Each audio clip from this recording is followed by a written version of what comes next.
Bonjour, bienvenue à Montmorillon dans la Vienne pour la troisième et dernière étape de la 14e édition de l'Étoile d'Or. Troisième manche de Coupe des Nations, une troisième étape de 181 km 800.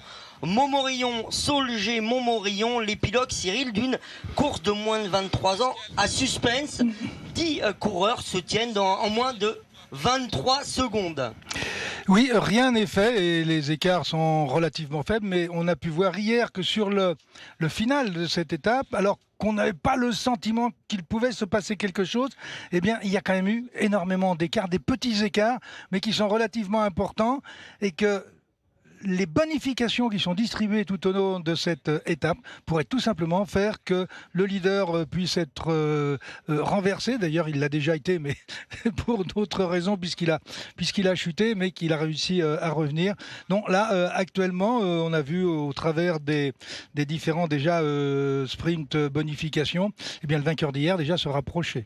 Ah ouais, on va en parler tout à l'heure. Justement, si vous n'avez pas suivi la course d'hier, petit rappel, le contre-la-montre le matin a été remporté par Filip Massajuk, le Polonais, qui est donc maillot jaune, qui comptait ce matin 9 secondes d'avance sur l'Italien Baroncini et 6 secondes sur le Français Kevin Vauquelin, qui était bien en embuscade. La première victoire en ligne pour Baroncini, parce qu'il s'est imposé lors de la deuxième étape l'après-midi, une étape de 140 km avec un Italien qui nous a fait un énorme numéro dans les 11 derniers kilomètres. Il est parti et il a tenu tête, on le voit hier, 9,4 km 400, Baroncini qui part.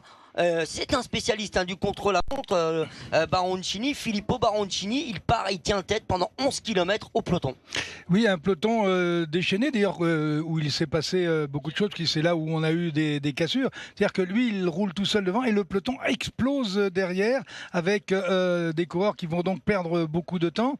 Et puis Baroncini, non pas Baroncini, on a connu Baroncini, mais non, là c'est Baroncini. Oui, deuxième d'un championnat du monde à Salanches derrière Bernard Hinault.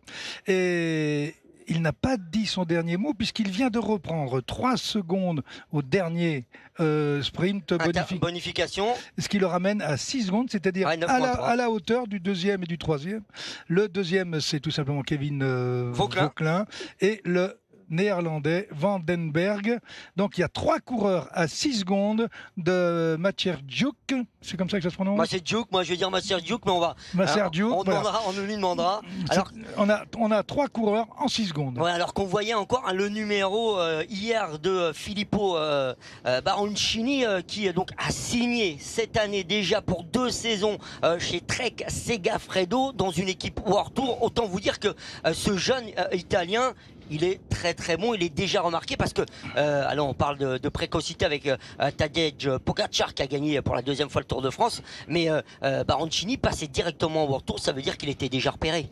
Ben, ça veut dire qu'il est suivi depuis un certain temps, depuis au moins 2 ou 3 ans. On connaît son potentiel et sur ce qu'il a fait hier, je pense que pour Trek Segafredo, c'est une très bonne pioche. Alors, au classement général, à l'issue de cette 2e étape de l'Étoile d'Or, la 14e édition, donc on le voit, Baroncini qui s'est imposé, il avait 33 secondes de retard au moment où il est allé gagner cette étape. Il a gagné on va dire une vingtaine de secondes puisqu'il lui manquait exactement 9 secondes. Quand il a passé la ligne avec les 6 secondes de bonification, c'était 6, 4 et 2. Donc l'Italien Baroncini passe la ligne. Il a repris en tout, on avait 33 secondes d'écart, il en avait 9. Donc il en a pris 24, si je me trompe pas, 24 secondes au moment où il a passé. Il a levé les bras. Petite perte de temps à l'arrivée quand il a levé les bras, mais évidemment fallait quand même un peu profiter. Il va peut-être se mordre les doigts s'il perd de 2 ou 3 secondes. C'était sa première victoire sur une course en ligne avec le maillot d'Italie, donc il a profité. Il en a, oui, mais des fois il vaut mieux profiter après la ligne. Ouais, ça c'est votre esprit de gagne qu'il avait. Donc au départ, après cette étape, 9 secondes de retard sur Filip Massajuk, le Polonais. Juste, il était 4e du classement général, Filippo maillot Baroncini au moment de passer la ligne.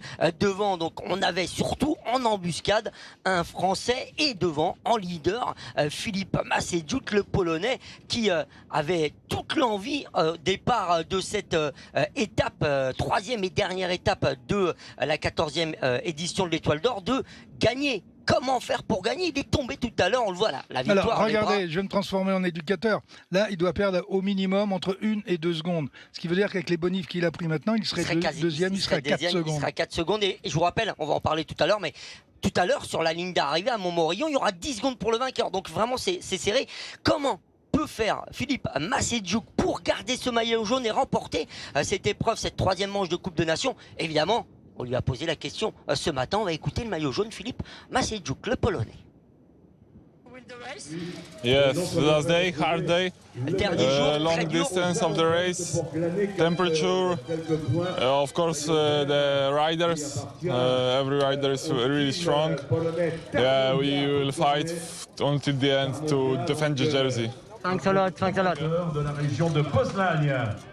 L'emporter à la fin, très lucide finalement, le jeune Polonais Maciejuk, en disant ça va partir, ça va taper dans tous les sens et ça va être difficile de garder le maillot. On va voir baisser le micro, Cyril. Ouais, c'est compliqué de contrôler parce qu'en plus, Maciejuk, pendant l'épreuve, pendant cette étape, il a perdu un coéquipier. Autant vous dire que maintenant, pour contrôler à 5, tout un peloton, ça va être compliqué. Ça va être compliqué, donc il faut jouer au poker. Il n'a pas 50 solutions. Il a Baroncini sur lequel il peut s'appuyer. Et puis Kevin Vauquelin. En fait, il a 2 coureurs à marquer. Le Belge, il s'en occupe pas parce qu'il peut pas s'occuper de tout le monde. Donc il a tout simplement à marquer à la culotte ces 2 coureurs qui vont tout tenter pour aller gagner.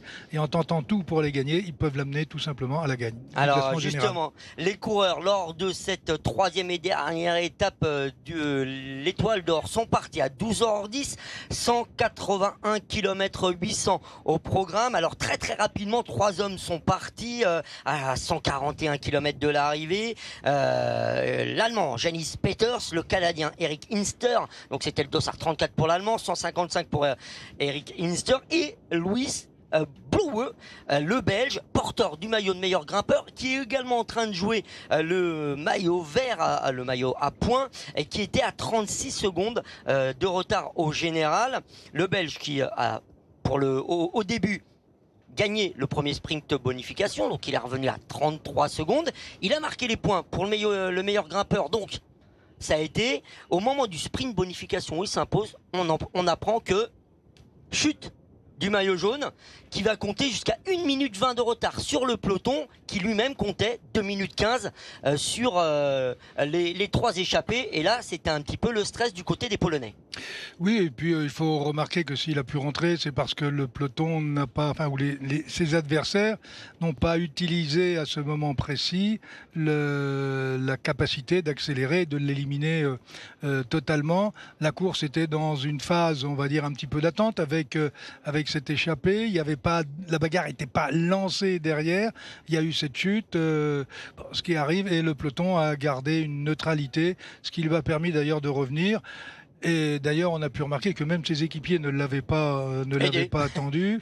Mais à partir du moment où vous êtes sur chute, vous n'avez pas le barrage qui est fait. C'est-à-dire que si vous repartez dans la file des directeurs sportifs, vous allez bénéficier de l'aspiration des voitures pour rentrer. Et c'est tout à fait logique. Et c'est quelque chose qui est accepté par tout le monde et qui, quelque part, est moral, puisqu'il n'y a pas de barrage sur chute, incident mécanique ou crevaison. Si vous êtes lâché, là, on va vous faire, c'est normal, si vous êtes lâché à la pédale, on va vous faire le barrage. Voilà. Alors le barrage, c'est quoi?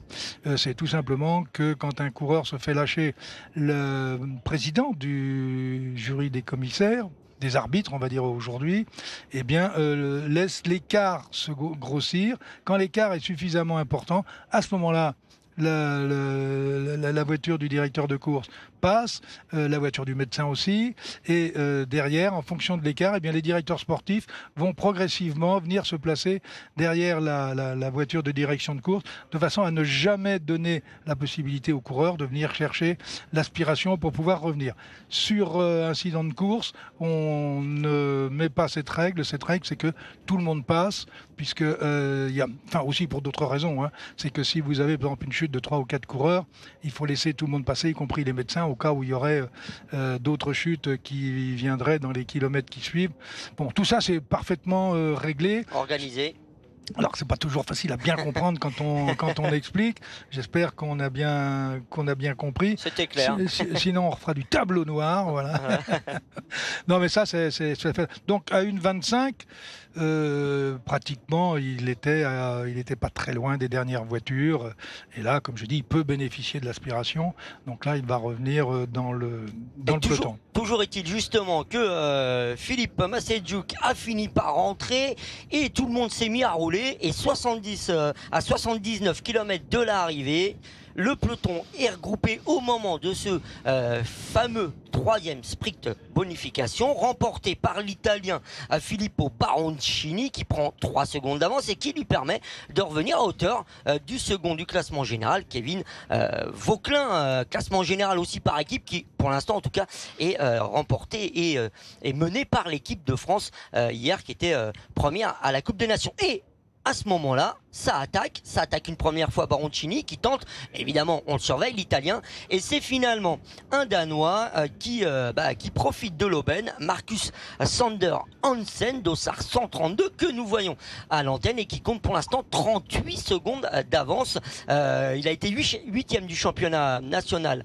danois des moins de 23 ans, 5e du Tour de Furen et 8e de la course de la paix, et donc qui veut montrer le maillot. On l'a dit, hein, c'est une équipe danoise qui est très très forte et donc pour l'instant c'est Marcus Sander Hansen qui mène la danse avec 42 secondes d'avance sur le gros du peloton. Alors c'est quoi? Il est virtuel leader puisque au classement général il est à 26 secondes. 26 secondes, oui. C'est le 3e Danois. Les Danois qui sont en force dans... Grosse équipe, on l'a dit, hein, ça fait partie des équipes favorites. Oui, d'ailleurs, si on regarde les différents atouts des équipes, on a les Français avec Kevin Vauquelin qui est deuxième à 6 secondes. Vous avez Hugo Page à 11 secondes, mais il a repris également 2 secondes, donc il doit se retrouver à 9 secondes. On a Thomas Delphis qui, lui, est à 27 secondes. Donc les Français ont une force collective de par la présence de ces 3 coureurs. Les Polonais, ils n'ont qu'une carte, hein, c'est Masjedjuk. Les Néerlandais, ils ont aussi en gros qu'une seule carte avec Vandenberg, qui lui aussi est à 6 secondes, donc il faut pas le négliger. Et puis les Danois, donc avec Ingalls, Madsen, avec Price Petersen et Marcus Hansen qui est actuellement à l'avant. Il faut savoir que Madsen et Pedersen sont à une douzaine de secondes au classement général. Donc vous avez grosso modo, sans parler des Italiens, bien sûr, avec Filippo Baroncini. Donc vous avez 3 équipes qui ont une carte, une vraie carte, et vous avez 2 équipes qui ont un collectif capable de faire la différence. Et on le voit donc sur les images hélicoptères, Cyril, il fait tellement peur, le Danois, que le peloton s'est mis à rouler et il avait presque 40 secondes d'avance, et là l'écart est redescendu à 15 secondes parce que on veut pas lui donner un bon de sortie. Il a été virtuel leader. On veut lui donner un mauvais bon de sortie ou une mauvaise image. En tout cas, il fait peur, le Danois Adam Holm.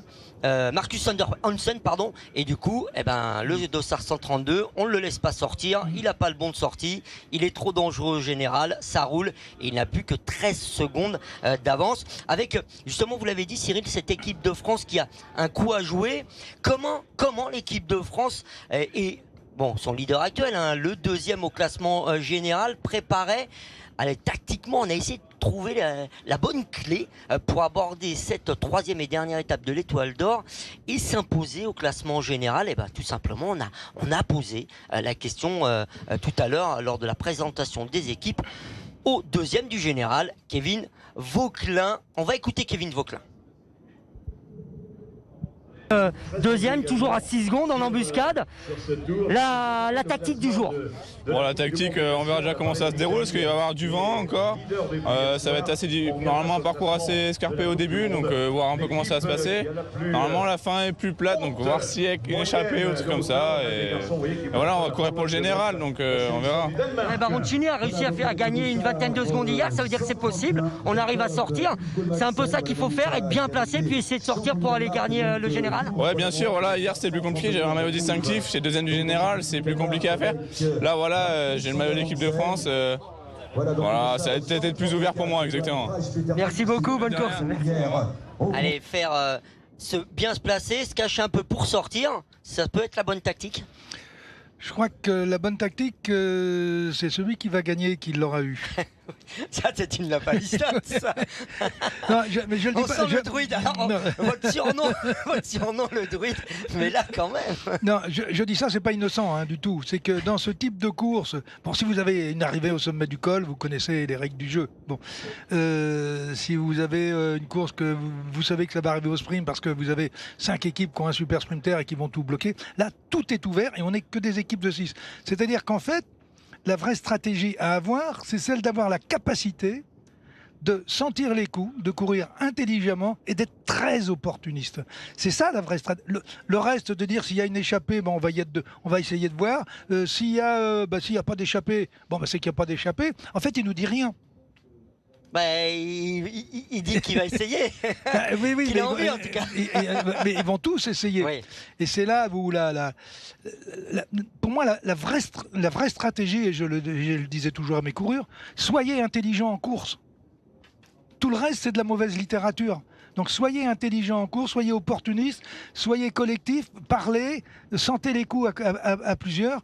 Et c'est là où d'un seul coup, vous allez trouver la petite faille, le petit moment où il faut sortir, car là, il va falloir sortir à un moment ou à un autre. Marcus Sanders Hansen, on vient de le voir. Bon, il fait 32 degrés, 33 degrés sous le soleil. Il vient de rater le bidon. Là, c'est pas le bon moment. C'est pas le bon moment de rater le bidon. Compte tenu des températures, c'est à aucun moment le bon moment. Ça aussi, il faut rater un bidon quand on veut devenir un professionnel. Voilà, on voit, il a plus qu'un seul bidon à l'arrière sur les deux. Voilà, et Mavic qui va lui donner un bidon parce que là, c'est le coup à faire. Un petit coup de déshydratation, un petit coup de chaud. Sous le soleil, parce que je vous rappelle quand même, ça a roulé vite. Première heure de course, 43 km franchis, un petit peu plus de 43. Oh là là, sous la chaleur. Ouais, mais vous me dites que ça va. Vous savez, plus il roule vite, plus on devant qu'il refroidit. Non, mais vu la chaleur, avec quand même, on a eu deux grosses difficultés aujourd'hui. Alors, ok, c'était 800, 1 km, passage quand même à 16-18%. Ça commence à parler quand même. Justement, vous parlez pas dans ces pourcentages-là. Vous parlez plus, non. Vous êtes en recherche de respiration, vous ouvrez le maillot. Ça nous parle à nous, mais le coureur, il ouvre plutôt la bouche et il ventile. Oui, non, mais ce sont des difficultés qui vont pas faire la différence aussi loin de l'arrivée. Tout à fait. Mais toutes les difficultés imposent de dépenser de l'énergie, donc de vider les réservoirs. Et dans le final, c'est ceux qui auront encore le plus d'énergie, aussi le plus d'envie pour être capable de faire la différence. Alors qu'on voit sur l'image d'hélicoptère, Cyril, là, clairement, le peloton, on a l'impression que le peloton temporise. D'ailleurs, si vous regardez bien devant, il y a le drapeau blanc. Oui. Non, drapeau blanc, on se bat plus. Ouais, mais alors, drapeau blanc, on se bat plus. Je veux bien, mais il le sait, le Danois. Non, mais justement, le problème, c'est qu'ils veulent pas lui le montrer. Ah oui, c'est un drapeau blanc caché. C'est un drapeau. Voilà, non mais ça temporise derrière. Oui, ça temporise, il va reprendre un peu de temps, oui. Il va reprendre un peu de temps, là, le dernier écart annoncé, il est repassé à 50 secondes. Donc on le laisse, en gros, c'est la tactique on le laisse un peu devant, comme ça aussi ça permet à tout le monde de contrôler et on va régler les comptes un peu plus loin. Oui, je pense que il ne représente pas un vrai danger à 50 km de l'arrivée, même s'il prenait un petit peu plus. Parce que d'abord, il est déjà parti depuis à peu près une dizaine de kilomètres. Et là, je pense que les Danois sont un petit peu marchés dessus sur ce coup, car laisser partir un coureur qui a la capacité, aussi loin de l'arrivée, éventuellement d'aller chercher la gagne de l'étape ou de rentrer dans un collectif très puissant sur le final. Là, j'ai presque envie de dire pour les Danois, Erreur tactique. il y en a un de moins. Ouais, parce que quand il s'il est repris avec la chaleur, avec l'effort qu'il a produit pour être devant sur 10-20 km, il va le payer dans le final. Et là, en fait, sa présence devant permet au peloton de se relever parce qu'il n'est pas dangereux. Et on voit que ça revient par l'arrière, ce qui est quand même signe que ça roule pas très vite. Et donc là, vous condamnez un Danois et intelligemment, vous le laissez partir. Comme je dis, ça fait un de moins. Les Danois, ils sont plus que deux. Donc, où effectivement, le fait qu'il attaque, rien à dire, oui. Sauf qu'il ne faut pas qu'il parte tout seul à 50 km de l'arrivée dans ce type de course. Où vous avez un classement général à défendre, course en ligne, allez. Éventuellement, on joue que la gagne, il n'y a pas un classement général derrière. On voit le Polonais, Maciejuk, qui remonte gentiment, le maillot jaune sur la gauche, qui va se replacer. Tout le monde essaie de se placer. Mais pour l'instant, c'est tactique. C'est calme. On est un petit peu dans la même configuration qu'hier. Au moment où on était, les Polonais contrôlaient beaucoup, mais là, maintenant, les Polonais, ils ont plus trop les moyens de contrôler. Hein. Ils ont perdu déjà Maciejuk, il a perdu un de ses coéquipiers qui a lâché tout à l'heure. Lui, il va plus rouler du tout. Hein. Lui, il va contrôler. Il est là pour contrôler. Ou alors, il pète les plombs. Maintenant, comme je l'ai dit tout à l'heure, dans ce genre de choses, vous marquez deux coureurs qui sont en opposition, qui vont donc être dans l'obligation de se battre entre eux, en fait. Ouais. Et à un moment, et toi, de toute façon, ils peuvent rien te demander. Tu n'as plus d'équipier, tu t'es cassé la gueule. En plus, tu dois avoir mal à un coude ou un peu de sang sur la cuisse. Ouais, mais sachant quand même qu'à l'arrivée, il y a 10 secondes, 6 secondes, 4 secondes, on a déjà 2 coureurs en 6 secondes de bonif. 10, 6, 4. Ça veut dire qu'il est quand même en danger. Mais quelles que soient les circonstances, il l'est. Il l'est. Oui.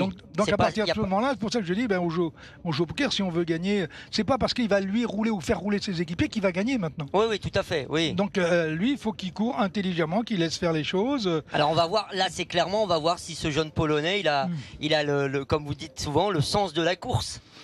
Mais je pense qu'il l'a, parce que sur la façon dont il a couru hier, c'était quand même pas mal. Il a assumé, avec son équipe, il a assumé pendant un moment. Et à partir du moment où il a commencé à avoir des équipiers qui ont commencé à serrer le moteur, à partir de ce moment-là, il s'est mis sur... D'ailleurs, il était même pas dans les 15 premiers. Non, on l'a vu en queue de peloton, oui. Il reculait davantage et il a laissé la course se faire.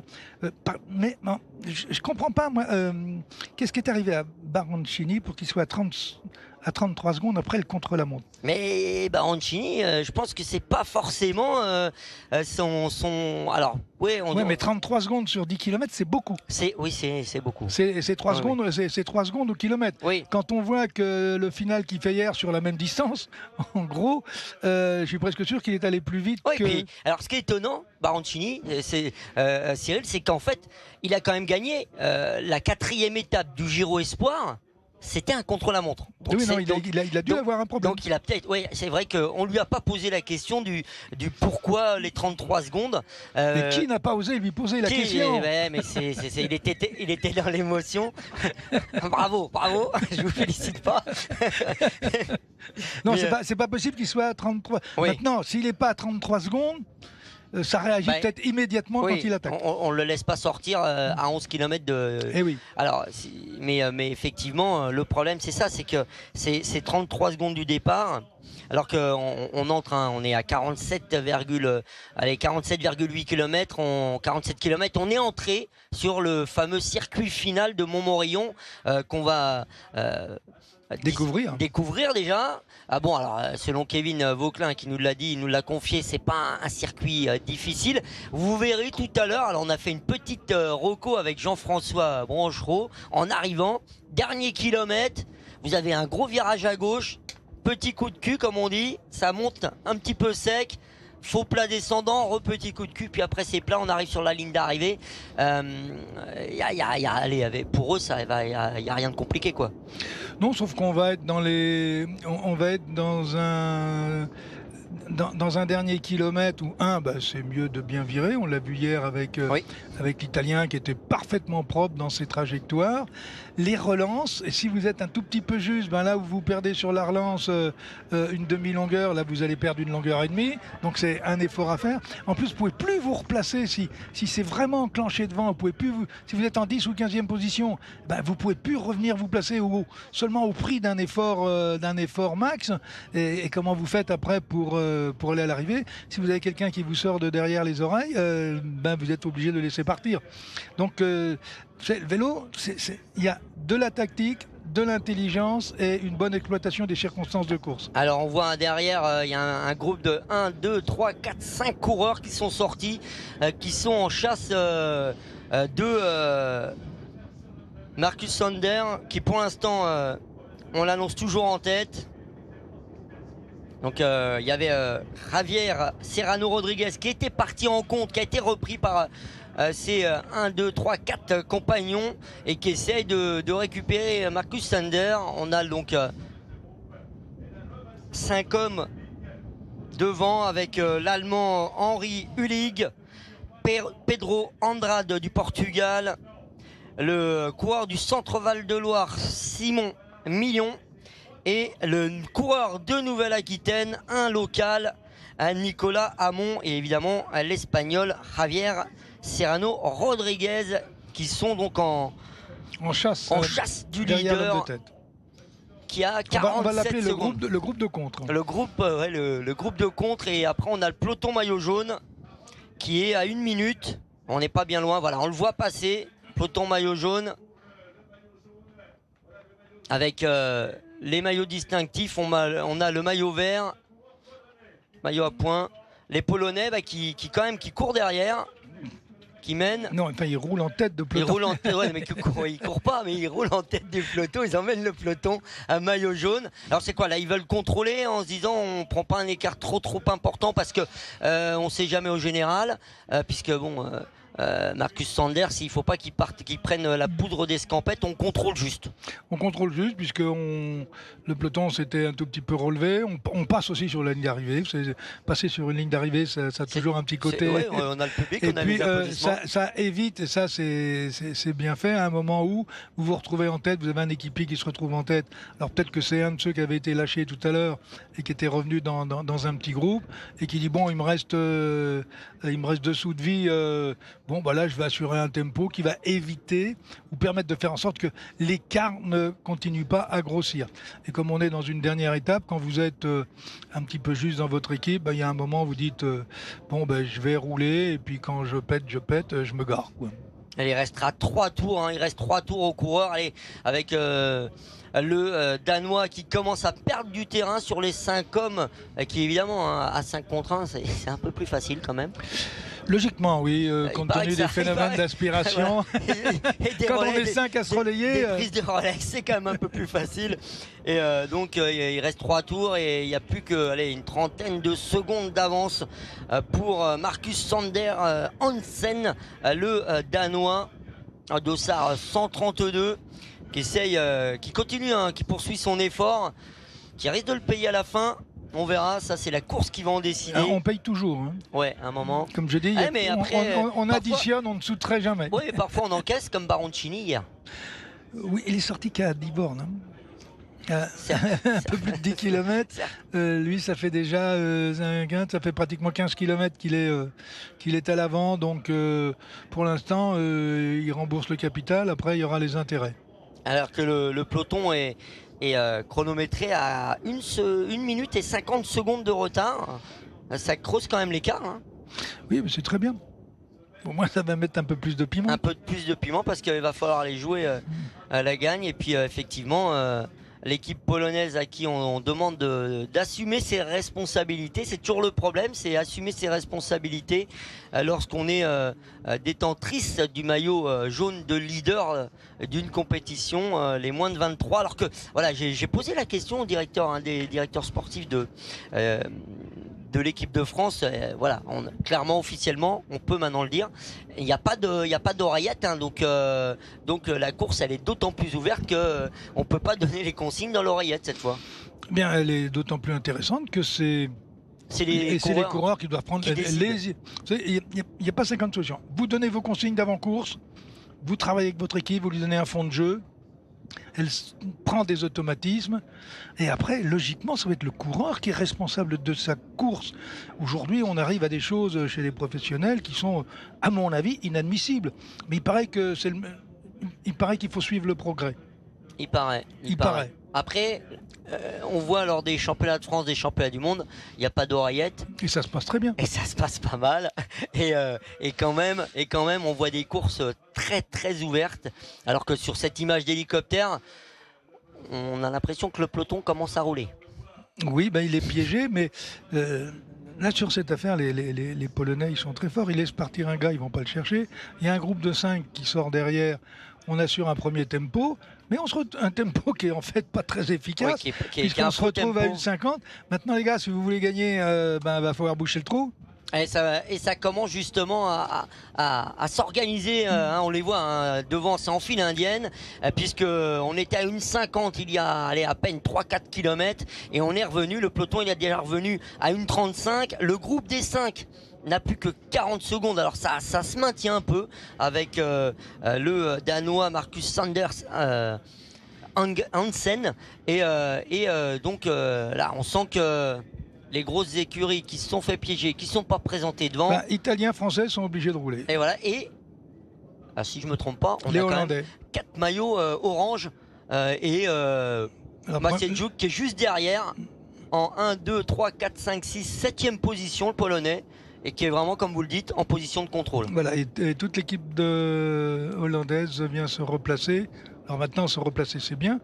Mais il faudrait peut-être aussi prendre les relais. Et on va voir s'ils vont s'organiser avec les Français. Voilà, ça s'écarte. Et si les Hollandais ils s'organisent pas, ils prennent pas, ils font pas le boulot non plus. Non, ils font cassure en 3e position. Ils laissent rouler 3 coureurs.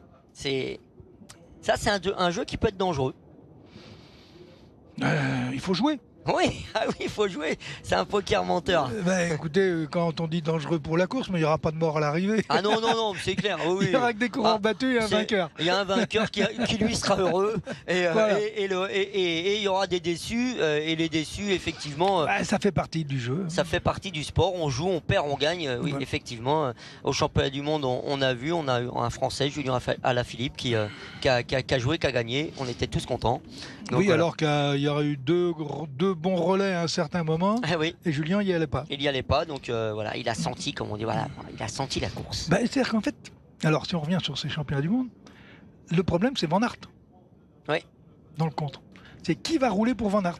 Car si on va chercher Julien, on est battu par Van Aert. Voilà, parce qu'après on jauge les forces en présence. Et comme là,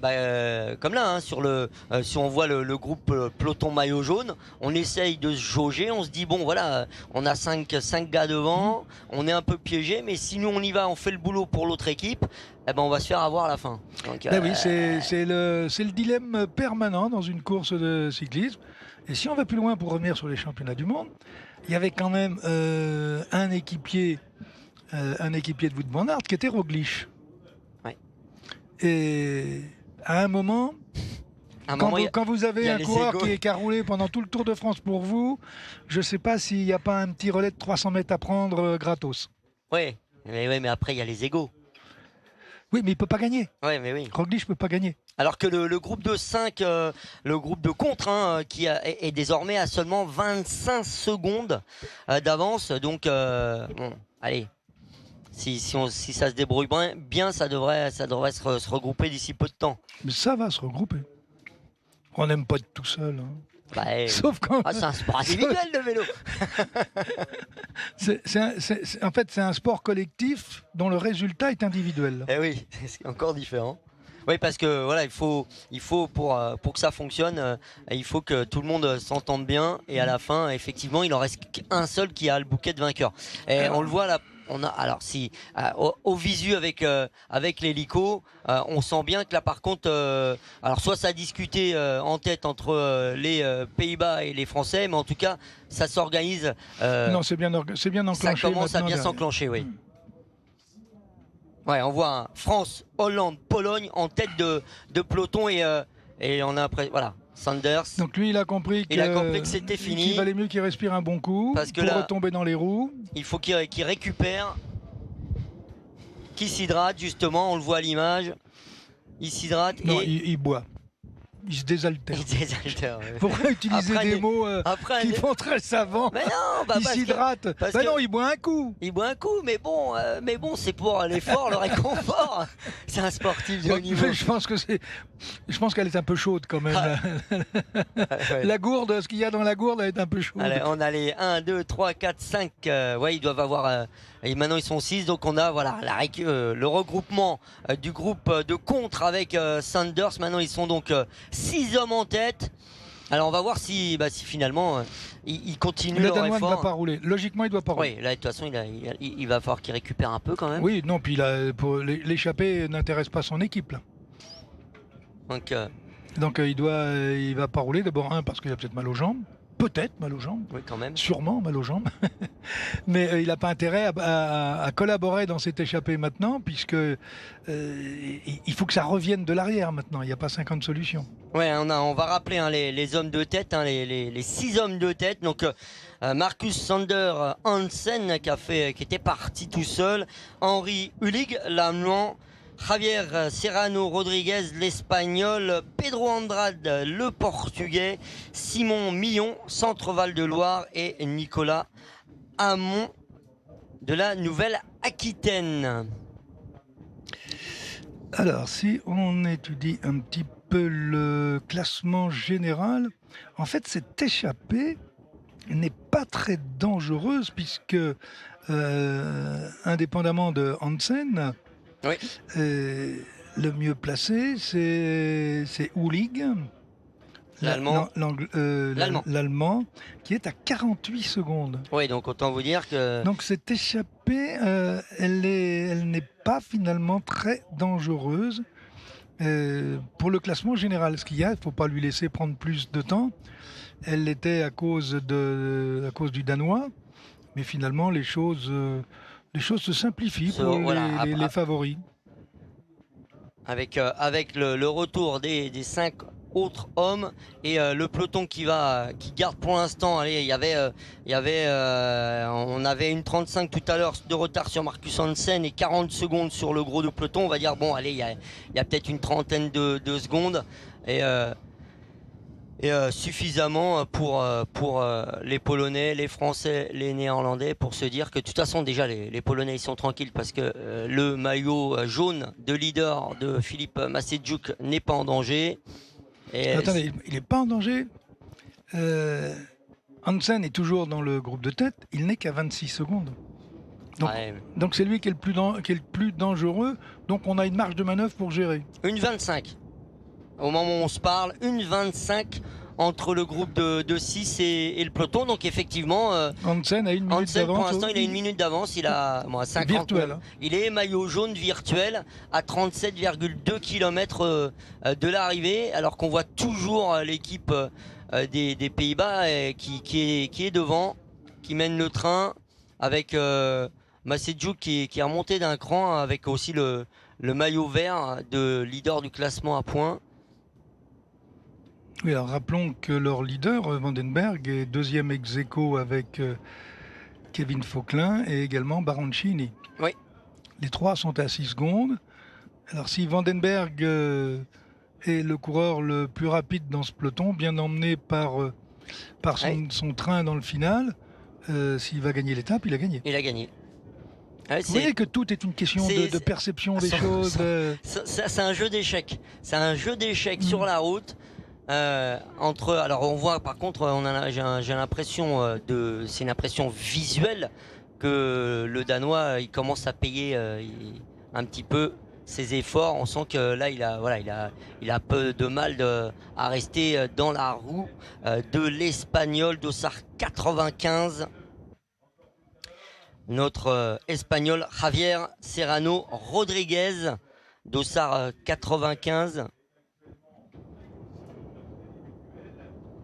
Qui est un pistard et route qui a fait 5e du Grand Prix de Valence, 9e au contre-la-montre et au championnat d'Espagne Espoir, 9e en 2021 des 2 courses et 2e du Tour des Landes 2020. Donc il connaît un petit peu la région de Nouvelle-Aquitaine, qui lui réussit plutôt.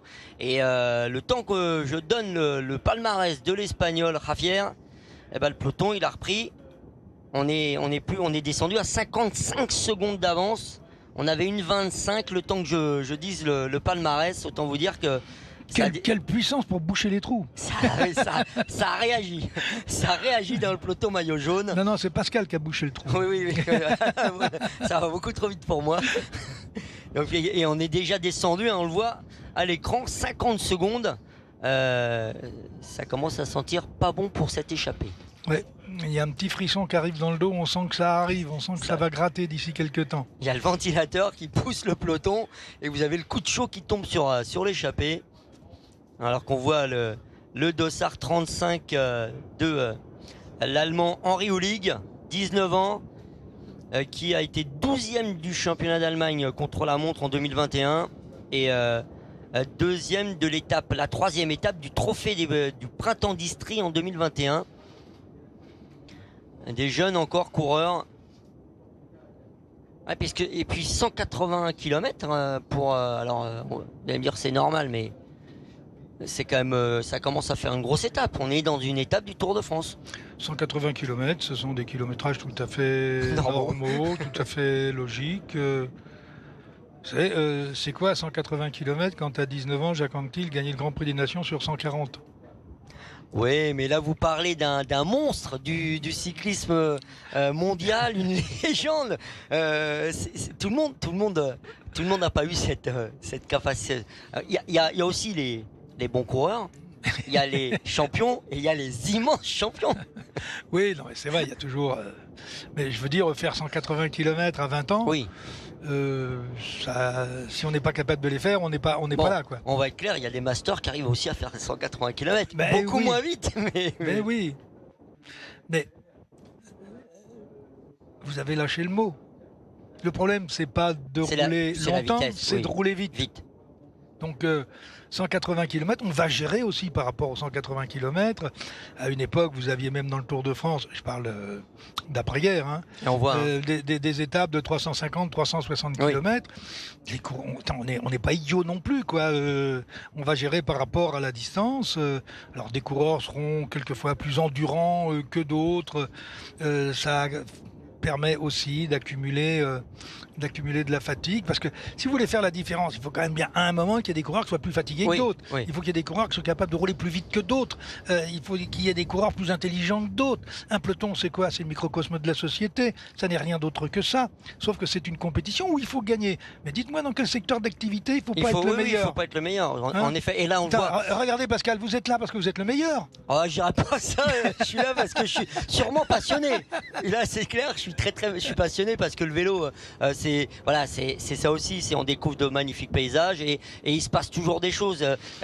L'envers du décor, c'est le jeu d'échecs. Alors qu'on voit que les échappées, on a vu sur cette double fenêtre avec Hansen, Hullig, Andrade, Serrano, Hamon et Milon. On voit qu'ils essayent pourtant de s'organiser, mais on sent que déjà ils roulent plus qu'à 5 parce que le Danois ne prend plus de relais, que l'Espagnol il est un petit peu souvent en avant-dernière position, et que les Pays-Bas, l'équipe de Hollande, elle est bien organisée, elle roule clairement. On sent que les relais sont plus fluides et du coup l'écart il est déjà descendu à 39 secondes.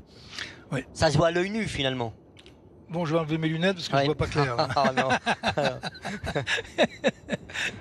On sent quand même ce qui est intéressant dans le sport en règle générale, mais c'est que ce qu'on peut analyser et affirmer à l'instant T, elle n'est pas valable après. Vous n'êtes pas certain qu'une minute plus tard, tout n'a pas changé. Oui. Mais heureusement, c'est bien. C'est la beauté du sport, mais on sent quand même que là, par exemple, on parlait hier d'élastique, on sent que le Danois, il fait un peu l'élastique, il prend un mètre, il revient. Il bluffe aussi un peu. Vous pensez? Oui, parce que sans arrêt, il est obligé de dire non, qu'il ne veut pas rouler alors que les autres le savent. Oui. Non, je veux pas rouler, il fait non de la tête. Bon, les autres, on a connu des coureurs aussi comme ça qui faisaient non, qui partaient. Ceci dit, il lui reste peut-être plus beaucoup de jus dans le moteur, comme d'essence. On sent, regardez, position de recharge de vitesse devant. Et on emmène un train. Alors à l'œil nu, là, c'est vous qui allez plus savoir que moi, mais on est en kilomètres, on est à combien? On est à 50, 60? Ah là, on est à plus de 50, oui. On est à plus de 50 km/h et ça se relaie. Ça se relaie bien pour aller chercher l'échappée qui était plus qu'à 39 secondes. D'ailleurs, ça se relaie tellement bien que, eh ben là, on va voir. Là, voilà. Là, vous voyez, ça, on est dans le dernier kilomètre. Le fameux petit coup de cul, comme on dit dans le jargon cycliste, petite montée qui fait un peu mal aux jambes. Et voilà, le Danois, il n'arrive pas, il a du mal à suivre. Là, on va voir le petit faux plat descendant, pardon, excusez-moi. Petit faux plat descendant. Oui, il a plus beaucoup de gaz quand même. Voilà, on sent qu'en fait, quand il fait non de la tête, c'est qu'il peut plus porter la tête. Il a les jambes qui la tête à la rigueur qui dit encore un peu oui, mais les jambes qui flageolent. Là, c'est très très dur. Et donc là, petit faux plat descendant. Et après, il va y avoir un deuxième petit coup de cul avant d'arriver sur le virage là. Oui, on est tombé quand même à 30 secondes. Ouais, 30 secondes, on était juste avant le virage à l'arrivée à la flamme rouge du dernier kilomètre. Voilà, il veut de l'eau, le Danois Marcus. Mais ça suffira pas. Là, l'eau, non, ça suffit plus. Là, on sent que il a du mal. Même l'effort déjà pour rester dans les roues, il est énorme. Justement, il n'y arrive pas à aller chercher la spi là. Ouais. Et là, il rentre dans la spi, il avait perdu au bénéfice de ce virage à gauche. Là, on est sur la ligne d'arrivée. Deuxième passage. Et ça regarde derrière. On voit l'Espagnol, Javier, et qui dit à ses coéquipiers d'échapper, ses confrères d'échapper. Faut y aller, les gars, on lâche rien. Mais ils lâchent tout quand même. Mais ils ont du mal parce que derrière le peloton, on va le voir au bout de la ligne droite. Et voilà, il est déjà là, le peloton. Il est en ligne de mire. C'était tombé à 30 secondes, là, le dernier virage avant un peu plus d'1 kilomètre de la ligne. Un peloton qui est très étiré. Alors, on essaye de relancer à la faveur des virages pour le peloton. Avec, on voit l'équipe de France encore une fois, l'équipe des Pays-Bas. Et puis quand même, Macedjouk qui est bien placé. 1, 2, 3, 4e position de ce peloton. Là, il joue au cocher. Au cocher. Il est derrière, vous passez, je vous donne la place. Voilà. Alors, c'est une image. Hein. Il prend pas de relais, mais il est tranquille. Voilà. Et il se fatigue pas. Non, c'est une image quand je dis il joue au cocher, parce qu'il avait les Hollandais, il était dans la roue des Hollandais, les Français viennent, il se met dans la roue des Français, c'est pour ça que je prends cette image. Et on le voit derrière, tout à l'heure ça revenait par l'arrière le peloton parce que ça avait temporisé, et là ça commence, les coureurs en queue de peloton commencent à sauter les uns après les autres parce que le rythme il est trop important pour suivre. On a vu notamment un coureur irlandais qui était derrière et qui a 1 ou 2 mètres de retard, et si ça accélère encore une fois, ça va péter par l'arrière, comme on dit, sauter. Oui, d'autant que sur ce type d'épreuve internationale, vous avez des grosses différences de niveau suivant les équipes. Les Irlandais, aujourd'hui, ils n'ont pas un potentiel collectif très puissant. Mais c'est bien qu'ils soient là. Mais quand vous avez en face de vous des Danois, des Français, des Espagnols, des Néerlandais, des Allemands qui sont quand même solides. Des Italiens... mais ça leur permet aussi de comprendre et de voir quel est l'écart qu'il est. Voilà, l'attaque de l'Espagnol, Javier, qui, je vous disais tout à l'heure sur le passage de la ligne d'arrivée, il trouvait que ça allait pas assez vite. Donc il essaie de relancer et donc forcément tout de suite on le voit, le Danois qui saute. C'est difficile aussi derrière pour le dossard 235 de Nouvelle-Aquitaine. Oui, là, il n'y a pas le même niveau. Oui. Nicolas Hamon, Nouvelle-Aquitaine, qui a du mal, mais qui fait quand même l'effort. Allez, non, c'est fini. Allez, c'est fini. Il s'est relevé, Nicolas Hamon. Le joint de culasse a sauté. Il a essayé sur une 50aine de mètres de revenir. Il n'a pas réussi à prendre la roue. À l'attaque de l'Espagnol qui fait mal. Seul Henri. C'est ce que j'expliquais tout à l'heure. Il faut être capable de rouler vite. Et là, il fallait rouler un tout petit peu plus vite. Il ne pouvait pas. Mais honnêtement, il est. Et c'est pas faire offense, mais là vous êtes avec le gratin mondial. Ah, mais oui. Donc le gratin mondial à 0,5% de moins, vous payez l'addition. Ah, oui. Mais c'est bien, c'est très bien qu'il n'ait pas été avare de ses efforts. Il a réussi à sauter dans ce coup-là. Il a participé à la course. Il a montré aussi le maillot. Il a montré aussi le maillot. De Nouvelle-Aquitaine. C'est une expression que j'aime pas trop, moi, parce que... Pour les couleurs, c'est important quand même. Non, mais montrer le maillot dans l'esprit, c'est pas bon. Courez pour gagner, mais pas pour montrer le maillot. Oui, mais là, si vous gagnez, je suis désolé, vous montrez le maillot. Vous venez de le dire, Cyril. Alors là, on est face à l'équipe nationale d'Allemagne, l'équipe nationale d'Espagne. Forcément, quand on est dans ce groupe-là, l'équipe nationale du Portugal. On est dans ce groupe, on se dit... c'est bien. C'est top. C'est top. C'est top. Mais est-ce que... Mais ce qui est bien, c'est qu'il a pris sa chance d'y aller. Ah bah oui, ça c'est... Bah voilà. Bon, maintenant, il saute, mais au moins, il est allé dedans, il a joué, il s'est fait, décrocher. Mais il est à son niveau. Au moins là, il a pu voir jusqu'où il pouvait aller à son niveau. Oui. Donc il sait ce qu'il reste à faire. Pour être encore meilleur. Alors qu'on voit encore une attaque, hein, c'est l'Espagnol, encore une fois, qui remet une deuxième attaque, qui lui veut tenter sa chance. Javier... Et on se fait contrer. Serrano Rodriguez.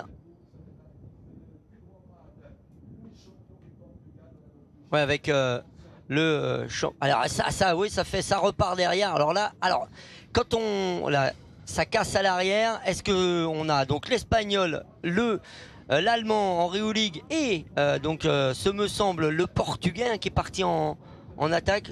Peut-être, faudrait qu'on regarde.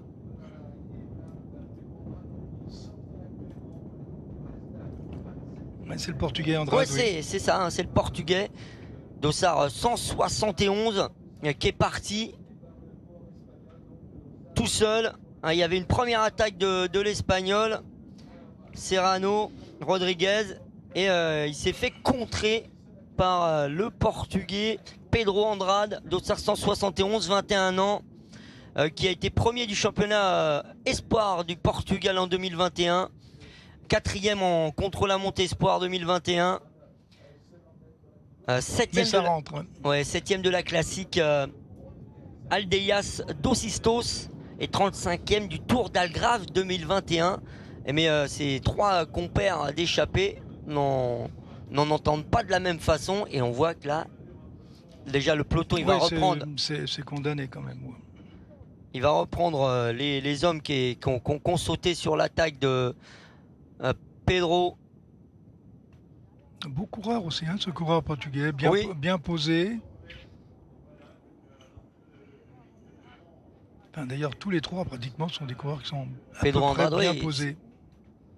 Alors il y a un peu plus petit gabarit, j'ai l'impression, pour l'Espagnol, mais que en Rio League, le Dossard 35, l'Allemand de 19 ans. Bon là, il jette tout, ça marche pas, tant pis. Oui, puis de toute façon, ils sont plus que 3 devant contre un peloton. Hein, donc, le peloton maîtrise quand même parfaitement. Ouais, parce que là on voit les 3 premiers. Là, il y a, allez, je vais pas dire qu'il y a 50 ou 60 mètres, mais à peine. Donc les 2 coureurs français là, de Centre Val-de-Loire et de Nouvelle-Aquitaine ont disparu, mais on est dans la logique. Oui, ils ont été repris, ils ont été sûrement avalés, comme on dit, par le peloton, alors que ça continue. Digéré. Sûrement digéré. C'est Moby Dick qui avale tout et hop. Mais alors que. Non, mais je tiens à préciser que c'est bien ce qu'ils ont fait. Ah non, mais c'est ce que disaient les directeurs sportifs. On est allé les voir hier. On est allé voir évidemment Nouvelle-Aquitaine vite fait, l'Occitanie. On est allé voir Ronald Pauvergne, qui nous disait, nous, ils apprennent, ils se confrontent au gratin mondial de leur catégorie d'âge et on va apprendre. Et puis, si on peut faire quelque chose, si on peut faire un coup, on va le faire. Il faut essayer à un moment ou à un autre d'être acteur. Voilà, acteur de la course. Bon, combien de fois je dis, si vous n'êtes pas acteur de la course, vous ne pouvez pas apprendre. Vous apprenez quand vous devenez acteur de la course, donc il y a un moment, il faut le devenir. Et là, eh bien, sur ce final de Montmorillon, eh bien, ils ont été acteurs. Et quand on est acteur, là, on ressent des choses. Il repart encore. Alors, je crois avoir reconnu encore le coureur espagnol qui veut absolument marquer les esprits. On va voir dans quelques secondes. Alors qu'on voit sur cette image d'hélicoptère, ça roule très très Non, c'est fini maintenant. Rouler à 30 à l'heure, ça a pu exister là. Il n'y a pas de boss assez dur. Donc en fait, vous me dites qu'on ne peut pas s'inscrire. Moi, je ne peux pas m'inscrire. 30 km/h déjà, on a du mal. Non, alors, Moi, je veux bien, mais dans 3 ans, mais je vous fais les programmes d'entraînement. Hein. Oui, encore, je suis pas sûr. Je pense que vous allez être déçu, Cyril, parce que là, c'est une question. Bon, c'est pas grave, je me ferai payer si ça sert à rien. Mais c'est une question après de potentiel et de talent, parce qu'on peut dire ce qu'on voudra. Il faut avoir un talent énorme et un potentiel incroyable quand même pour être capable de digérer aussi 180 km. Je vous rappelle, première heure de course à 43 km/h de moyenne. Alors que voilà, c'est encore une fois le peloton. Alors là, voilà, on a récupéré tout le monde, ce me semble. On a laissé personne à la rue. On a laissé personne sur le bord de la route. On est à 24 km. À part les lâchers. À part les lâchers, oui. Et puis il y a eu quand même... C'était ça. Alors, on a parlé tout à l'heure de la chute du maillot jaune de Philippe Massédjouk pendant la course, mais hier il y a eu quand même 14 chutes, 14 abandons liés aux chutes. Liés aux chutes. Avec nous, on a discuté avec un jeune coureur suisse qui était justement dans l'une des dernières chutes sur le rond-point et qui s'était lourdement blessé, qui était égratigné de partout. Je peux vous dire que c'était impressionnant parce qu'à l'arrivée, il avait le maillot déchiré sur l'omoplate droite, si ce me semble, et il avait quand même bien. Il avait bien tapé le bitume. Bien tapé le bitume, il avait bien rayé le vernis, comme vous dites dans le cyclisme, mais c'était impressionnant, honnêtement. Alors que on voit là, avec la caméra 1, toujours Massédjouk, le Polonais, qui est bien placé. On voit l'équipe de France qui est en mode contrôle. Et là, qu'est-ce qu'on fait? Voilà. Qu'est-ce qu'on fait? Qu'est-ce qui se passe dans la tête des... Tout le monde se regarde. On regarde. Voilà, Massédjouk qui regarde le maillot vert. Les Français qui regardent Massédjouk et le maillot vert. Ça regarde à droite, à gauche. On est à 23,7 km de l'arrivée. Il va rester à 15 km 500. Il restera un dernier passage sur la ligne. Et là, Massédjouk, il a le réflexe quand même. Et là, c'est là où on voit qu'il est quand même un peu lucide. Il prend un peu d'énergie, il remet de l'essence dans le moteur. Il est passé à la pompe. Ouais, voilà. Et derrière ça boit les Français. Alors, vous voyez, quand on parle de stratégie à l'hôtel ou dans le bus pour les pros, là, quand vous arrivez là, c'est quoi la stratégie? C'est quoi ce qui a été défini avant le départ? Et là, c'est là où je dis... c'est là où il faut sentir les choses, avoir l'intelligence de course, à quel moment on va bouger. On est à 23 km, tout le monde maintenant est sur la défensive. 23 km de l'épilogue. Oui, et avec des intentions mauvaises de tac, à quel moment on va essayer de les prendre. Mais pour ça, il faut qu'il y ait une circonstance de course qui fait que ça roule vite, ça va ralentir et vous pouvez sortir au moment où il y a le ralentissement en venant de derrière. On va prendre 50 mètres et après on fait quoi? Ça réagit, pas réagir. C'est très complexe, hein, une course cycliste. Alors quelquefois certaines sont un peu plus claires, surtout dans les courses à étapes. Bon, si vous prenez le Tour de France, vous avez l'équipe Ineos à certains moments qui pense qu'elle a le maillot, mais elle l'a pas, et qu'elle roule en fait elle roule pour Pogačar. Et là, on peut se poser plein de questions. C'est pour ça que à certains moments, même les grandes équipes arrivent à se marcher dessus. Des fois, on a du mal à comprendre. Et honnêtement, Pogačar, il a eu un tour très facile. Hein. Oui, alors on va profiter, justement, on est à 22 km 300 de l'arrivée, on va profiter parce que juste avant après le départ, hein, parce qu'ils sont partis à 12h10, il y a eu la première manche de Coupe de France d'une Coupe de France de handisport, donc du vélo handisport, avec des champions du monde, championnes d'Europe, une coureuse qui va aller faire les Jeux Olympiques de Tokyo, et nous on est allés les voir, ces gens, pour les féliciter, et on a interviewé Muriel Lambert. Alors Muriel Lambert, elle est au club de Poitiers, la SAV Poitiers, et Muriel Lambert, elle a gagné 15 fois le titre de championne de France et elle a participé aux Jeux Olympiques de Tokyo avec de l'ambition. Comme Absalon, problème mécanique qui l'ont empêché de briller, et je vais vous proposer d'écouter l'interview de Muriel Lambert. C'est un super moment parce qu'on a une manche de Coupe du Monde, de Coupe des Nations des jeunes. Et puis on va faire un coup de chapeau au paracyclisme. Bien sûr, ouais. C'est important pour vous? C'est important, si c'est un moyen aussi pour nous d'être déjà tous ensemble Et puis bon, on fait tous un sport, je pense, qui nous plaît énormément. Et puis on va toujours au-delà de ce que l'on peut.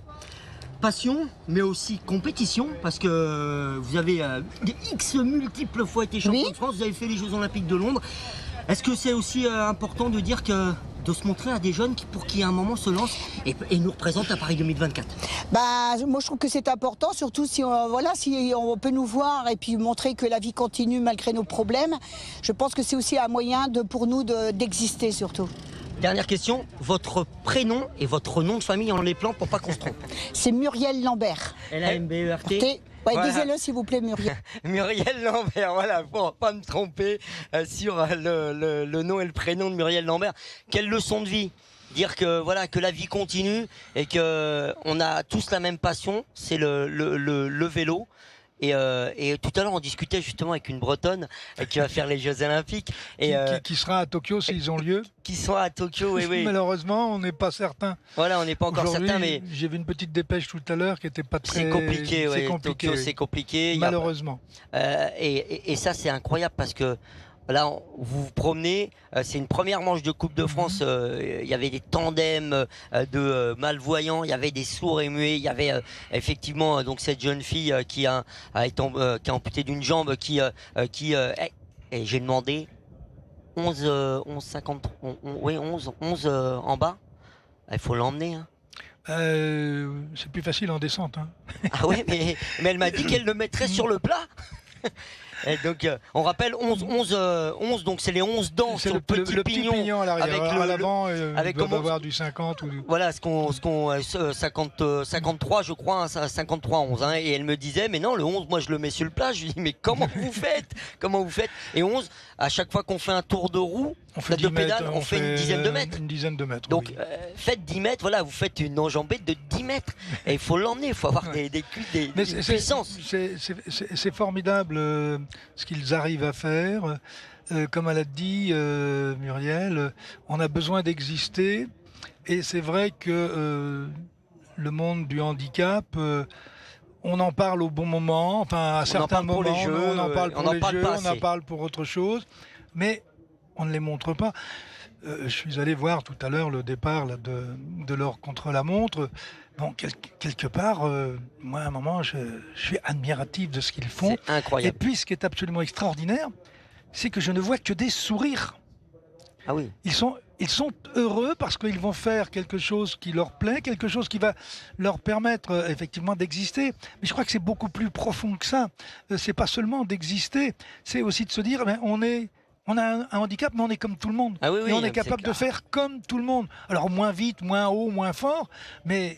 Moi, ce que je retiens, c'est leur sourire, le côté passionnel. Je suis allé les voir dans les box avant le départ, où ils s'échauffaient avant ce départ. Vous oubliez qu'ils ont un handicap. Je vois la même chose au départ chez les pros. Et il faudrait absolument qu'on les voit plus souvent à la télévision. Pourquoi ? Parce que seul ce qui passe à la télévision existe. Ce qui ne passe pas à la télévision n'existe pas. S'il passait plus souvent, pas autant que les professionnels, etc. Bref, déjà, il faudrait qu'on passe les femmes aussi dans les compétitions féminines. Ouais, on va avoir de nouveau un Tour de France féminin. Oui, pourquoi l'avoir supprimé il y a 40 ans? C'est une bonne question. C'est une bonne question. Parce que c'était économiquement... Oui, c'était pas viable. Et au niveau gestion, donc on a écarté les femmes. Mais on devrait voir plus de compétitions féminines. On commence, hein, vous avez la chaîne L'Équipe qui passe pratiquement toutes les Coupes du Monde et le cyclocross, mais on a besoin de plus de présence pour ce... Et pas seulement le cyclisme. Ah non, mais que ce soit l'athlétisme, la natation, enfin le basket, partout où il y a... et pourquoi ne pas rendre obligatoire, si vous avez une équipe, un match élite, qu'il n'y ait pas au moins une présence effective? Je n'ai pas de pouvoir à ce niveau-là, donc je vais m'arrêter parce que c'est un challenge. Il y a une chose qui est importante. Vous avez du pouvoir sur les choses ou pas. Moi, j'ai le seul pouvoir de le dire. Allez, alors que une nouvelle attaque d'un Espagnol qui est parti, le peloton qui s'était regroupé, on a temporisé et cette fois c'est un Espagnol une nouvelle fois qui est sorti, le dossard 92, Javier Miguel Asparen Irursun. Alors ils sont deux Asparen Irursun dans l'équipe d'Espagne, le leader, le dossard 91 et le dossard 92 qui avait tenté hier à un moment de sortir lors de l'étape et 9e au général. 9e au classement général. Et hier on l'avait vu très actif déjà. Et à 22 secondes, alors s'il nous fait le numéro de Baroncini qui avait pris un moment plus de 20 secondes d'avance, allez, il était parti à un peu plus de 11 km de l'arrivée, eh ben ça pourrait être justement l'Espagnol Asparen Irursun Javier qui pourrait s'imposer aujourd'hui en tout cas. Ah, s'il le fait, c'est plus fort que ce qu'a fait Baroncini. Ah bah oui, il sera allé au bout surtout. Il sera allé au bout. Mais on va voir ça. C'est justement l'un des suspens de ces 16 derniers kilomètres de l'Étoile d'Or, la 3e étape. Alors qu'on voit des magnifiques images sur le circuit de Montmorillon. Montmorillon justement qui est connu notamment pour son église Notre-Dame classée monument historique en 1862 et qui fait partie de ce qu'on appelle la vallée des fresques, comme l'église de Saint-Savin où nous étions tout à l'heure, classée au patrimoine mondial de l'UNESCO et donc qui est célèbre pour la crypte de la Sainte Catherine et sa fresque de la fin du XIIe siècle. Et on voit aussi donc justement les églises avec ce qu'on appelle l'octogone. Et donc l'octogone, il a deux salles, une salle haute qui était servie de pièces de prière pour les défunts et la salle basse qui est un ossuaire pour les restes des chrétiens, et elle fait partie de ce qu'on appelle la Maison Dieu. Maison Dieu, c'était comme l'Hôtel Dieu à Paris, un hôpital, et qui à un moment est devenu un petit séminaire avec notamment la chapelle Saint-Laurent qui aussi fait partie de la vallée de la fresque et qui a été classé monument historique en 1984. Et là, je vais remercier Chloé de l'Office de tourisme de Montmorillon qui m'a donné toutes ces infos tout à l'heure. Et oui, le vélo, ça sert à ça aussi. Mais oui, parce que c'est avec les belles images d'hélicoptères, c'était important justement de montrer cet octogone qui est très connu dans la région. Octogone vient de 8, hein, c'est ça? Oui, mais là, moi, ça devient trop compliqué pour moi. Ça veut dire qu'il y a 8 côtés. Exactement, avec justement toutes ces chapelles. Et alors qu'on voit le passage du peloton, pour l'instant, il y a, on va dire, il y a plus de 20 secondes, hein.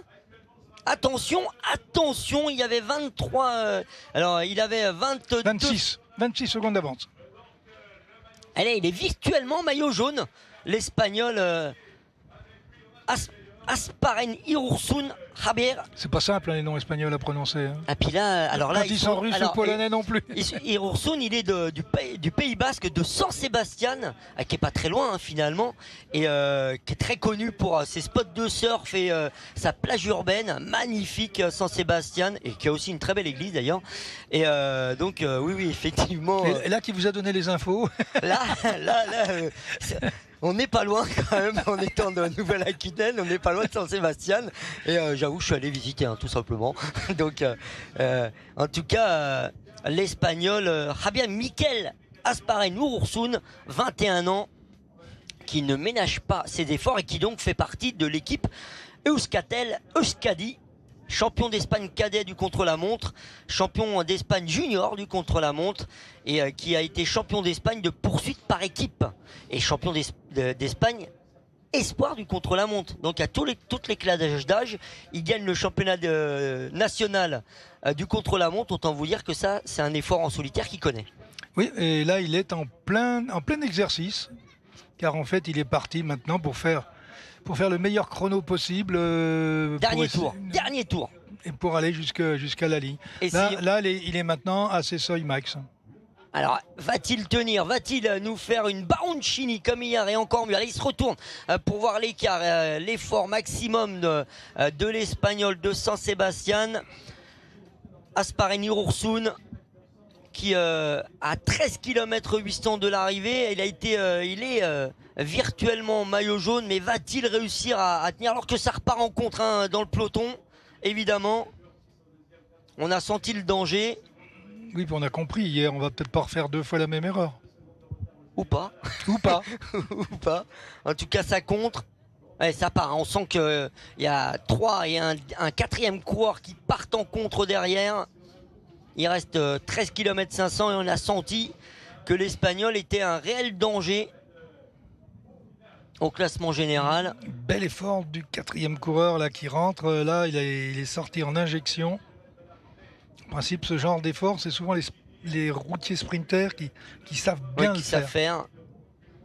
Pour boucher le trou, l'espace qu'il y a entre le peloton et le groupe de devant. Je pense qu'il doit ventiler là maintenant. Hein. Ah oui, là, allez, mais là tout de suite, parce que le peloton qui est en file indienne, on le voit à l'image, ça roule très très très vite. Et ils n'arrivent pas à relancer devant. Et voilà, ils n'arrivent pas à remettre le 2e coup d'accélérateur pour sortir réellement et creuser un réel écart, alors que l'Espagnol Irursun qui continue lui son effort, qui se retourne, il est inquiet quand même. Hein, il faut quand même qu'il juge, parce qu'il faut qu'il gère aussi son effort. Faut qu'il redescende du max pour essayer de remétaboliser. C'est une peut-être portion légèrement faux plat montant. Donc il faut, comme il n'a pas d'autre information que le visu actuellement, quand vous avez des lignes droites. Il n'y a pas d'oreillette.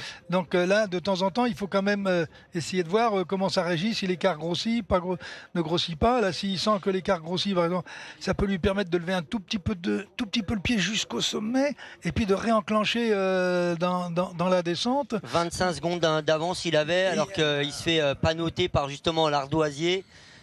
Alors on va pas voir malheureusement le on avait 26 secondes sur la ligne. Ce qui veut dire que pour l'instant, malgré les réactions derrière, d'ailleurs elles peuvent être que derrière. Puisqu'il est en tête. Et donc là pour l'instant il fait jeu égal avec le peloton. Ouais, on sent que ça attaque.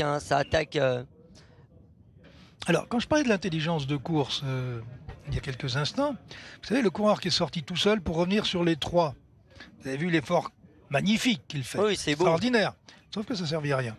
Ah oui, parce que comme il n'y a pas, c'est pas reparti derrière, il n'y a pas eu le deuxième effet qui se coule. Si tu as le pif, tu ne vas pas sur ce coup-là. Ouais. Tu ne vas pas sur cette chasse patate, ou alors tu vas vider, tu vas passer à du 20 litres au 100 pour imaginer avec une voiture, alors que les autres ils sont à 7 litres.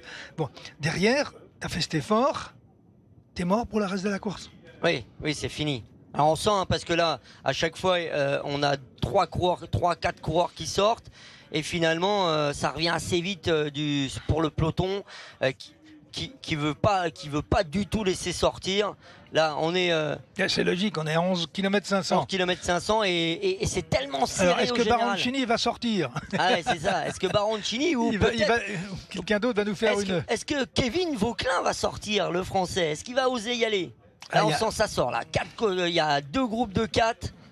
S'il n'est pas capable de gagner au sprint, il y a bien un moment, il va falloir qu'il bouge. Il faut y aller, oui. Battu pour battu, hein, mais... Alors après, alors là, je veux même pas... Après, on va dire, ah oui, mais attends, si je sors, je perds ma 2e place, donc on va perdre les points de... etc. Oui. Et puis on va perdre notre place. À un moment, faut pas réfléchir. Faut aussi savoir ne pas réfléchir. Ah oui, mais vous savez, les équipes nationales tiennent à leur classement, donc ils finissent par courir comme dans le Tour de France. Je suis 3e, si le 4e attaque, c'est pas le maillot jaune qui va chercher, c'est le 4e. On rappelle, Cyril, c'est quand même aussi la Coupe des Nations, c'est-à-dire que là il y a un classement et pour l'instant c'est la France qui est en tête. Oui, donc on va assurer, peut-être. Peut-être, on va voir. Bon, j'aime pas ce genre de course, mais pour une fédération, on a gagné la Coupe des Nations. On a gagné la Coupe des Nations. Alors, à peine moins de 11 km à parcourir pour le leader de la course, Javier Miguel Asparini Irursun.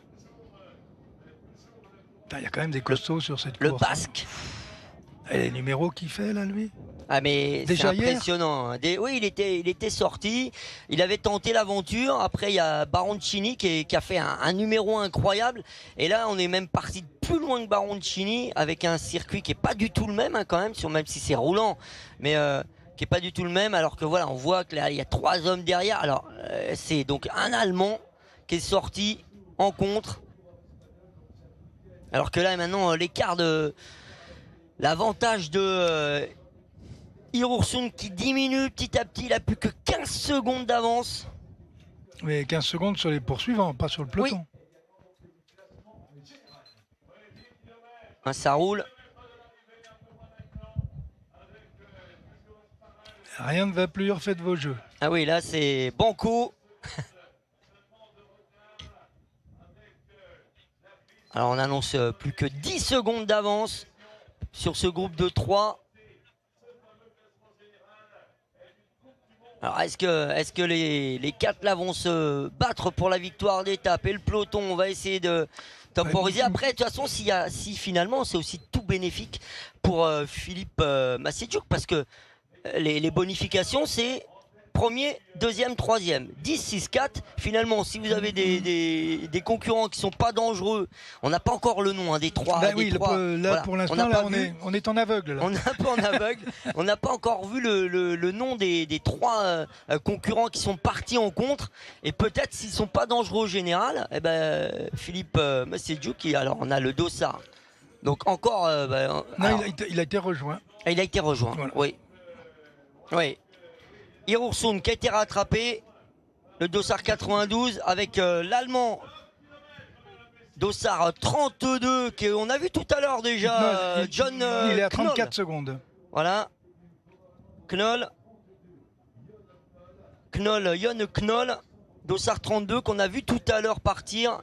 Et on va essayer donc de voir le dernier Dossard. Alors, 145 ou 45 alors moi je vois 240, je dirais bien 245. 245, le Dossard 245 qui fait partie, donc qui est le 3e homme de cette échappée. 245 qui est de l'équipe Auvergne-Rhône-Alpes, donc Valentin Rotaillot, qui a signé à l'équipe AG2R Citroën. Qui est né à Limoges d'ailleurs. Ah bah tiens, il est pas loin. C'est un local de l'étape. C'est un régional. Un régional de l'étape, 21 ans, qui a été premier au Tour de Gironde en 2018 et 4e au championnat de France Espoir en 2019 et 4e du Grand Prix de l'échappée en 2021. Donc Dossard 245, Simon Rotaillot.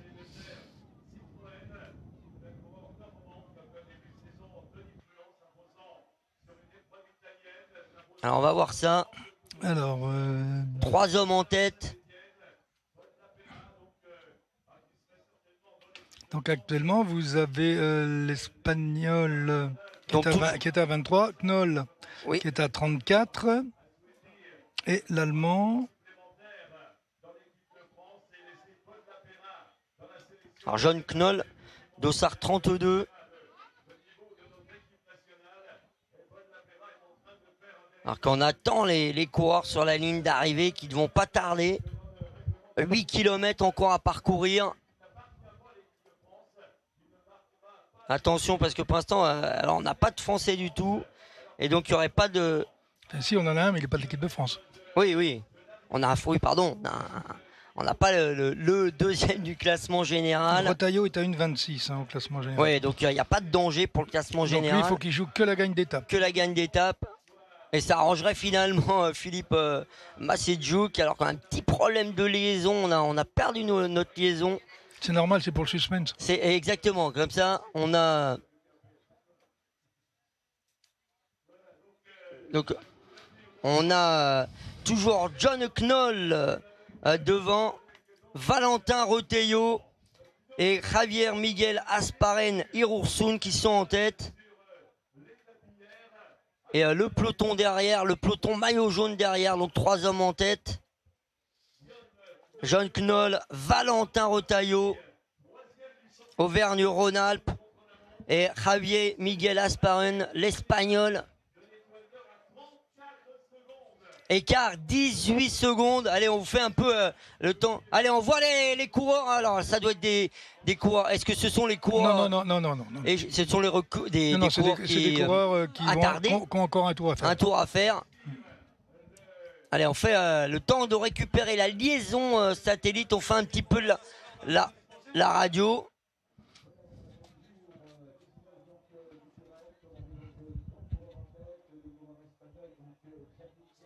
Et on voit les coureurs attardés qui ont pris presque un tour de retard. Oui, vous savez, une fois que vous êtes lâché, ça ne sert à rien de vous mettre minable pour finir à 3 minutes, alors que ça ne changera rien si vous finissez à 8. Alors, écart 18 secondes. Allez, on vous fait vivre la course En radio. en radio. Mes sentiments, c'est impressionnant de voir Alors le qu'on niveau va de la retrouver course. François. C'est pour le public, c'est très appréciable. Il manque peut-être un petit peu de public, mais il y avait un parcours très accidenté, très agréable, je pense. Là. Vous êtes venu de Poitiers, vous êtes familier de cette étoile d'or et de cette Coupe des Nations? Oui, depuis plusieurs années, on suit, parce qu'il y a une très belle organisation. C'est très appréciable. Beaucoup de remerciements à tous les bénévoles. Merci monsieur.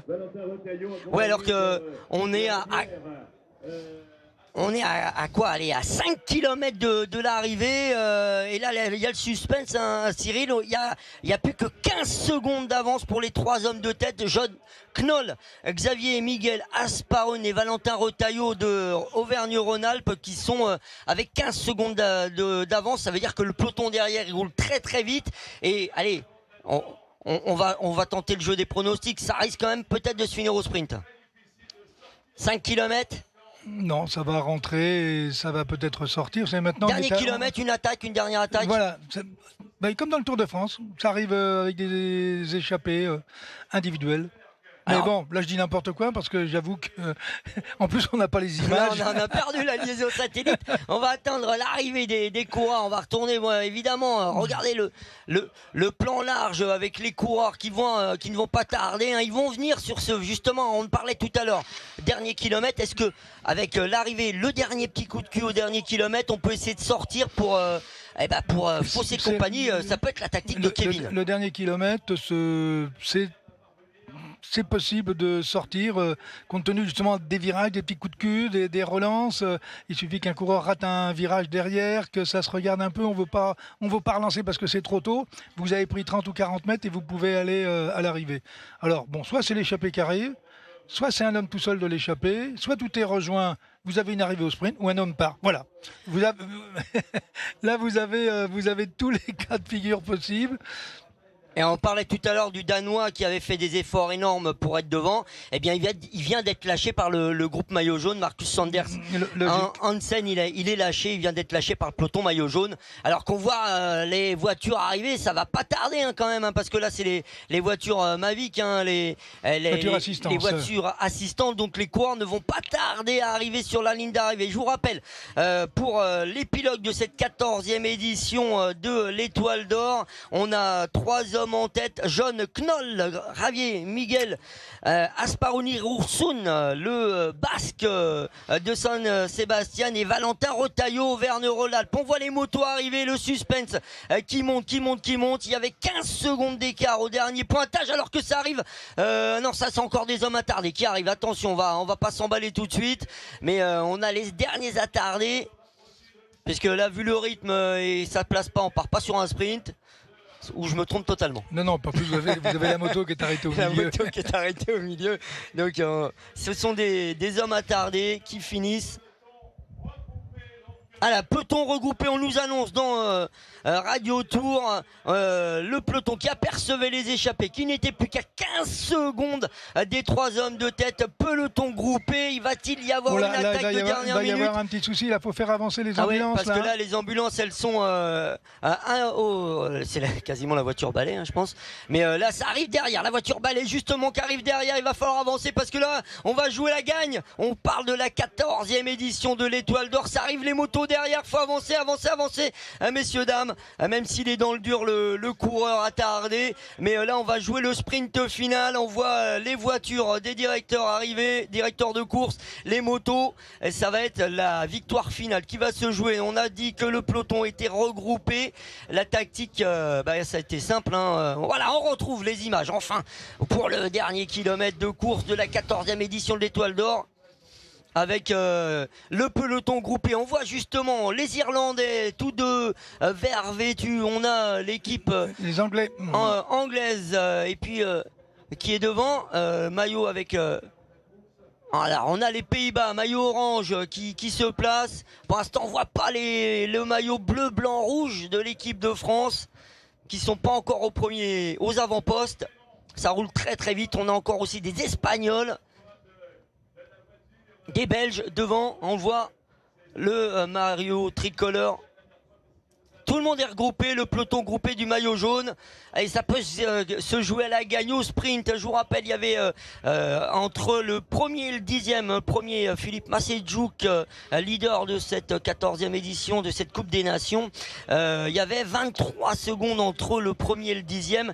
Et ça risque de se jouer entre, allez, on va dire, Baroncini, le 4e, l'Italien vainqueur hier pour la première fois sur une course en ligne, et Macedjouk, puisque là, il y avait, avec les 3 secondes de bonification gagnées par l'Italien, il n'y a plus que 6 secondes. Vous avez... Mais ils sont 3 en 6 secondes. 3 secondes, même 4 avec le Vandenberg, qui a 6 secondes d'écart. Donc 3 plus Baroncini, 4 en 6 secondes.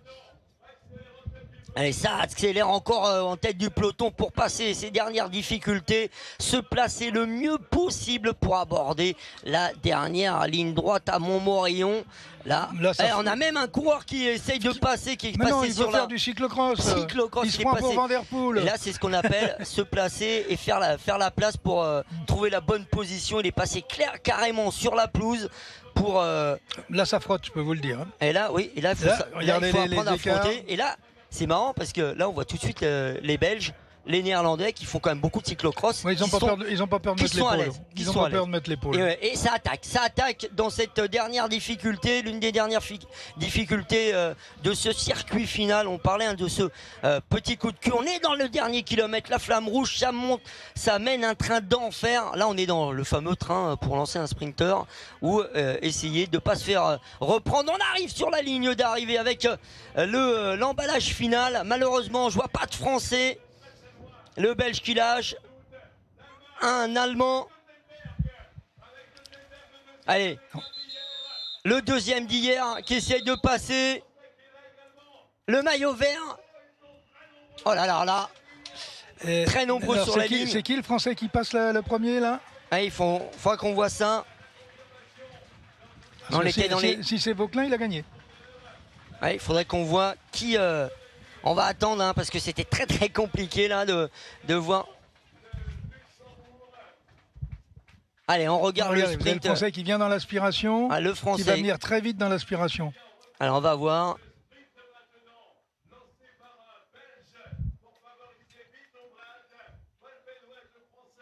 Voilà, là il va décaler complètement.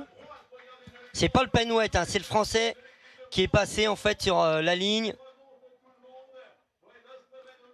Alors, est-ce qu'il passe 2 ou 3 ou est-ce qu'il se fait remonter? Alors, est-ce que c'est Penouet, Paul Penouet, qui peut-être s'impose le Français, mais ça joue entre le Français Paul Penouet et le Belge. Le Belge... Et je crois le Slovène. Il faudra la photo finish. Photo finish. On attend tous la photo finish parce que ça s'est joué, allez, je vais pas dire que ça s'est joué à un boyau entre le Français Paul Penouet qui a remonté tout le monde, et j'essaie de regarder Paul Penouet, il était pas dans les 10, il était un petit peu plus loin au classement général. Non, Penouet, il était à 58 secondes. Le maillot jaune, Philippe Macedjouk, il a fini 31e de l'étape. Avec une petite cassure. Alors, est-ce que on le voit là? Non, il n'est pas dans la cassure. Allez, on va aller retrouver François Bombard sur la ligne d'arrivée pour une interview.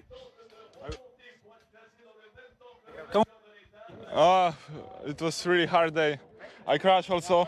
C'est vraiment une journée difficile, je suis tombé. Sorry. I crashed today, in the half of the race. I feel all the day, all the skin and everything, but I think I know what will be the place, but I think I win the race. Ouais, la douleur. Philippe Macedjouk qui dit qu'il a senti la douleur toute la journée après sa chute, qu'il a eu mal, mais il espère et il pense qu'au final, malgré cette 31e place annoncée, au final... Non, il n'y a pas de souci, parce qu'il faut qu'il y ait 20 mètres surtout cette vitesse-là. Et qu'il a gagné le classement général. Il faut qu'il y ait une cassure de 20 mètres pour que le temps soit pris. Donc là, d'autant qu'il fait, en plus on voit bien, il fait l'effort pour venir. Ouais, alors que voilà, on essaie de voir finalement qui s'est imposé, parce qu'on n'a toujours pas le classement. Il y a plusieurs coureurs, hein, notamment le français. Ça pourrait être le français. On regarde encore une fois le sprint final qui est lancé par le Belge. On a Paul Penouet qui va passer. Regardez, il arrive sur la gauche. Il va déborder tout le monde et ça se joue à un boyau. Alors on parle d'un boyau, mais c'est pas un boyau. Oh, c'est peut-être l'épaisseur d'un cheveu. Ouais, c'est.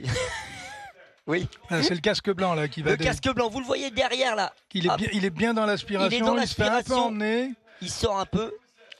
Il y a une petite vague et donc Paul Penouet qui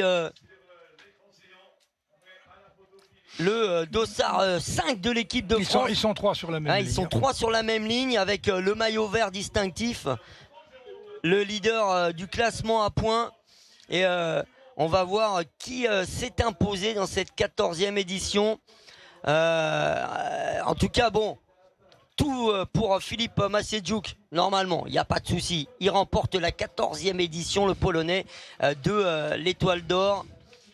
Classement général, et le gros suspense c'est de savoir si effectivement le français Paul Penouet s'est imposé et a marqué les points qui permettraient, vous l'avez dit tout à l'heure, à l'équipe de France de remporter cette 3e manche de Coupe des Nations.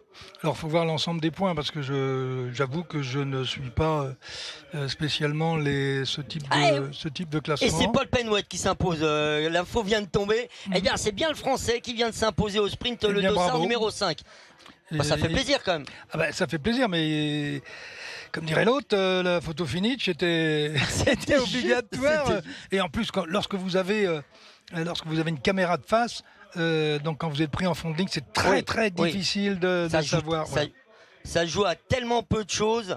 Donc c'est bien victoire d'étape, 3e étape de cette Étoile d'Or versus version 2021 remportée par le Français Paul Penouet qui avait bien figuré déjà hier. Et le classement général, sauf surprise de dernière minute, qui est remporté par le Polonais. Allez, on va écouter Paul Penouet. On écoute Paul Penouet. Alors Paul, heureux ? Oui, très. Ça a fini le week-end en beauté. On voulait soit le classement général avec l'équipe, soit une victoire d'étape. Donc on visait la victoire d'étape hier, plus le général aujourd'hui. Mais bon, la victoire aujourd'hui, c'est quand même top. Comment ça s'est passé aujourd'hui? Une étape longue, une chaleur comme hier. Comment vous avez géré votre course? Ouais, vraiment chaud. J'étais pas top au début parce que j'avais quand même les jambes lourdes d'hier. Mais j'ai réussi à bien me mettre dedans. On a essayé de faire le sprint bonif avec les gars qui étaient placés au général. Et puis après, ensuite, sur la fin, il restait 3 tours de circuit. On a essayé de se placer au mieux, parce qu'il y avait quand même du vent et ça frottait aussi encore pas mal comme hier.